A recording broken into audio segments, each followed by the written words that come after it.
దాక్కుని సంస్కారహీనమైన భాషల్ని భావాలని రకరకాల మాధ్యమాల్లో విరజిమ్ముతూ ఉంటారు.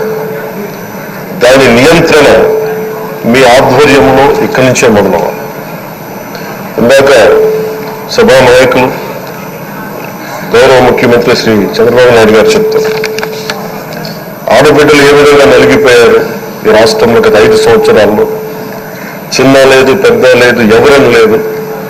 ఎవరన్నా సరే ఒక మాట మాట్లాడితే వాళ్ళు వ్యక్తిగతంగా దూషణ, సోషల్ మీడియాలో వాళ్ళని క్యారెక్టర్ అసాసినేట్ చేయటం, వాళ్ళు పెద్ద నాయకులు కావచ్చు, కార్యకర్తలు కావచ్చు, లేదా వాళ్ళకి ఎదురు తిరిగి ఒక ఒపీనియన్ చెప్పి ఎవరైనా సగటు మనిషి కూడా కావచ్చు. అది ఇక్కడితో ఈ రోజు నుంచి ఆగిపోవాలి అధ్యక్ష. అది మీ ఆధ్వర్యంలో మొదలవ్వాలి. గత ప్రభుత్వం తాలూకు సభ జరిగిన విధానం చూస్తే ఈ వ్యక్తిగత దోషణ ఇవన్నీ చాలా ఇబ్బంది పెట్టే ప్రజలు. ఈ రోజున వాళ్ళకి 11 సీట్లకు పరిమితమయ్యారు. ఈరోజు లేదు, ధైర్యం లేదు వాళ్ళకి. విజయాన్ని తీసుకోగలిగారు కానీ ఓటమి కూడా ధైర్యంగా పుచ్చుకునే వాళ్ళకి స్థాయి లేదు. వాళ్ళకి పారిపోయారు ఇక్కడి నుంచి. భావంలో ఉండే తీవ్రత భాషలో ఉండాల్సిన అవసరం లేదు. భాష మనుషుల్ని కలపడానికి కానీ విడగొట్టడానికి కాదు. భాష విద్వేషం రేపడానికి కాదు, పరిష్కరించడానికి. ఎంత జటిలమైన సమస్య అయినా, భయంకర సమస్య అయినా చర్చల ద్వారా పరిష్కరించుకోవడానికి కానీ వివాదం సృష్టించడానికి కాదు. ఈ సభ ఉన్నదందుకు. కానీ మనం చూసిన వాళ్ళ దగ్గర నుంచి బూతులతోటి, వ్యక్తిగత దోషులతోటి రాష్ట్ర పురోభివృద్ధిని ఆపేశారు. అలాంటి సభ కాకుండా లేకపోతే మన పెద్దలు శ్రీ గౌరవ ముఖ్యమంత్రి చంద్రబాబు గారు చెప్పినట్టుగా ఇది భవిష్యత్తుకి ఇది ఒక ప్రమాణం అవ్వాలి.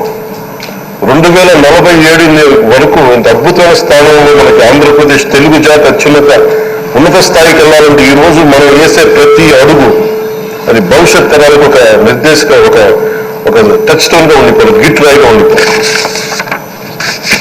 ఈ రోజు నీ సభలో ఉన్నాం, గౌరవ సభ్యులందరూ చట్టాలు చేయడానికి ఉన్నారు, చట్టాలు ఉల్లంఘించడానికి కాదు. విభేదించడం అంటే ద్వేషించడం కాదు, వాదించడం అంటే కొట్టుకోవడం కాదు.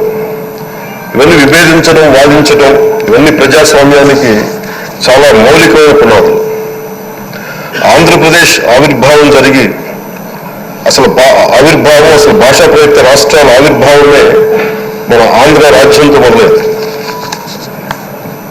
అమరజీవి పొట్టి శ్రీరాములు గారి బలిదానం మీద మన రాష్ట్రం పుట్టింది. 56 రోజులు తిండి తిప్పలు తినకుండా నరకం అనిపిస్తూ ఆయన బలైపోయారు. ఆయన మరణానికి చేరువవుతూ ఆమరణ నిరాహార దీక్ష చేసిన ప్రతిరోజు మనకి దాదాపు ఈ సుదీర్ఘమైన 6 దశాబ్దాల కాలం, 1.5 సంవత్సర కాలం అంటే ఆయన ప్రతిరోజు చావుకు చేరువవుతూ భోజనం లేకుండా ఆయన గడిపిన ప్రతిరోజు మనకి 1.5 సంవత్సర కాలం. అలాంటి నేపథ్యంలో అలాంటి మహోన్నతుడు శ్రీ పొట్టి శ్రీరాములు గారి త్యాగాన్ని కనుక మనం ఈ సభలో ప్రజా సంక్షేమం కోసం మాత్రమే చర్చలు జరగాలి. వాదోపవాదాలు హద్దులు దాటకుండా ఉండాలి. వ్యక్తిగత దూషణకి తావివ్వకుండా ఉండాలి. అలా కాకుండా గత ప్రభుత్వంలాగా ఈ సభని తిట్లకి, బూతులకి, కొట్లాటకి వాడితే ప్రతి నిమిషం పొట్టి శ్రీరాములు గారి బలిదానాన్ని